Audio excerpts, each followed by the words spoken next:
Hello, my name is Issy and I'm a tutor on Cambly.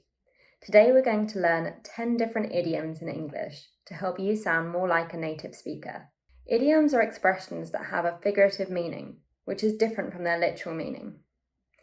The phrase, kill two birds with one stone, is an example of an idiom.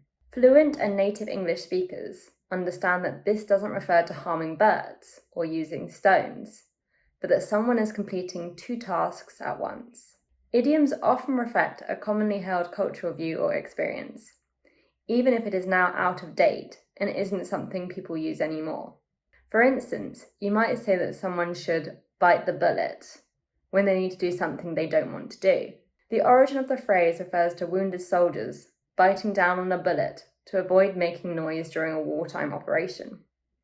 This common occurrence from the past resulted in a phrase that we still use today. Idioms are used a lot in everyday conversations and can understandably be challenging to understand for non-native speakers, as what people are saying when they use these expressions cannot be taken literally.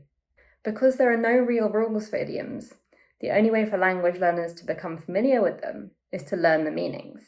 Now let's go through 10 of the most common English idioms that are used in everyday conversation. The first idiom is the best of both worlds. This means you can enjoy two different opportunities at the same time. For example, she works in the city and lives in the country, so she gets the best of both worlds. Here's the second idiom. Speak of the devil. This means that the person you're just talking about appears at that exact moment. For example, speak of the devil, Sarah's just arrived. The third idiom is a piece of cake. This expression is used to mean that something is very easy. For example, the maths exam was a piece of cake. The next idiom is to cost an arm and a leg. This means that something is very expensive. For example, I went to the hairdresser on Monday and it cost me an arm and a leg. The fifth idiom is once in a blue moon. This means an event that doesn't happen very often. For example, I only have a takeaway for dinner once in a blue moon. The sixth idiom is to feel under the weather. This is used to mean to not feel well or to feel sick. For example, Hannah won't be at work today. She's feeling a bit under the weather. The seventh idiom is you can't judge a book by its cover.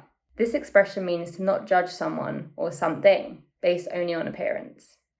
For example, I thought the food at this restaurant would be terrible, but it's not at all. I guess you can't judge a book by its cover. The eighth idiom is break a leg. This means good luck. It is often said to actors before they go on stage. For example, break a leg, Sam. I'm sure your show will be amazing. The ninth idiom is call it a day. This means to stop working on something for the moment. Often this is used when someone is finishing their day at work. For example, I'm exhausted. I think I will do one more task and then call it a day. And the last idiom is to cut corners. This means to do something badly or cheaply. For example, they really cut corners when they built the bathroom. Even the shower is leaking.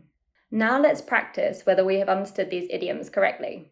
Based on the context of each of the phrases I'm going to say, can you guess which idiom I would use? When I say the word blank, this is where the idiom would be in the sentence. So number 1. Don't worry, Sophie. This job interview will be blank for you. You have all the skills they need, and I think you're definitely the best candidate. Don't worry, Sophie. This job interview will be a piece of cake for you.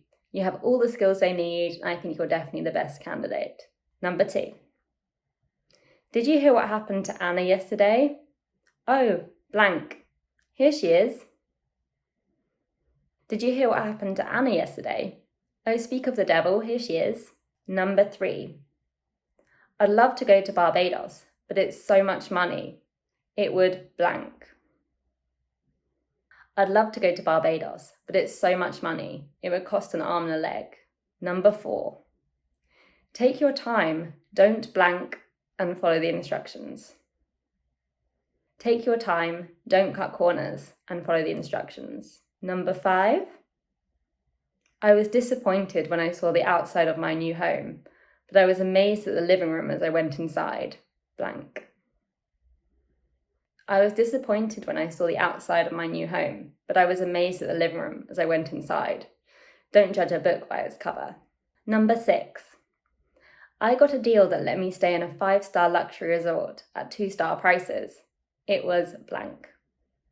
I got a deal that let me stay in a 5-star luxury resort at 2-star prices. It was the best of both worlds. Number 7. Because I live in Australia and my family live in England, I only get to see my parents blank.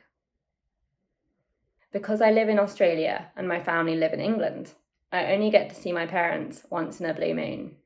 Number 8. I've cleaned the kitchen, vacuumed the house and done the laundry. I think I'll blank. I've cleaned the kitchen, vacuumed the house and done the laundry. I think I'll call it a day. Number 9. The twins were both feeling blank today, so they stayed home from school. The twins were both feeling under the weather today, so they stayed home from school. And number 10. Do you have an exam tomorrow? Blank. I'm sure you'll do well. Do you have an exam tomorrow? Break a leg. I'm sure you'll do well. For those of you who are unfamiliar with Cambly, Cambly gives you instant access to friendly native English speakers. You can take English lessons anytime, anywhere, right from your phone or computer. Schedule your next lesson with me using the link below. Thank you so much for watching. Bye!